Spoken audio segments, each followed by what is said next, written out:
आज एक अरबी शेर आपकी खिदमत पेश करना है। एक लफ्ज़ है कि किसी ने इमाम शाफी से कहा कि आप एक ऐसा बंद कहिए 4 मिसरों पर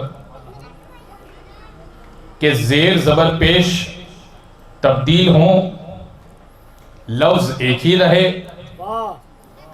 ज़ेर ज़बर पेश तब्दील हों और अली की फजीलत बयान हो जाए।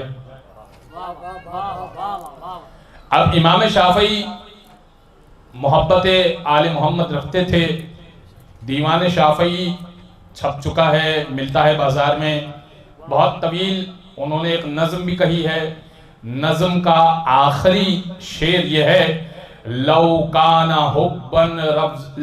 हुब्बो आले मोहम्मद रफ्ज़न फल यशहदिस सकलान अन्नी राफिज। अगर मोहम्मद और आले मोहम्मद की मोहब्बत राफजी होने का नाम है, शिया होने का नाम है, तो ए आसमान और जमीन गवाह रहना, शाफी शिया ही है।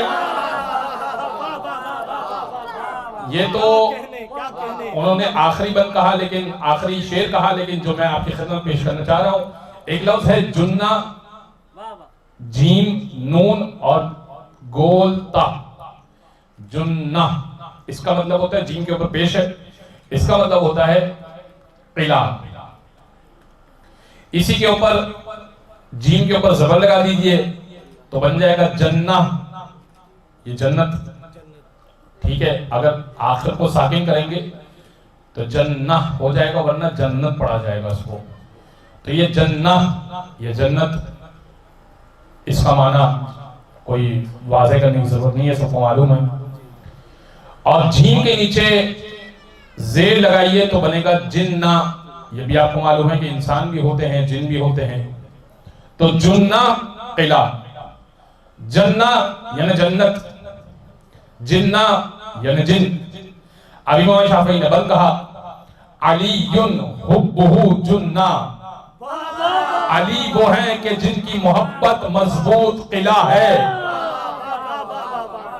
इमामुल इंस वल जिन्ना, इंसानों का भी इमाम है, जिनों का भी इमाम है। तीसरा मिसरा, वसीउल मुस्तफा हक्कन, मुस्तफा का हकीकी वसी है। कसीमुन नारे वल जन्ना, जन्नत और जहन्नुम को तकसीम करने वाला है।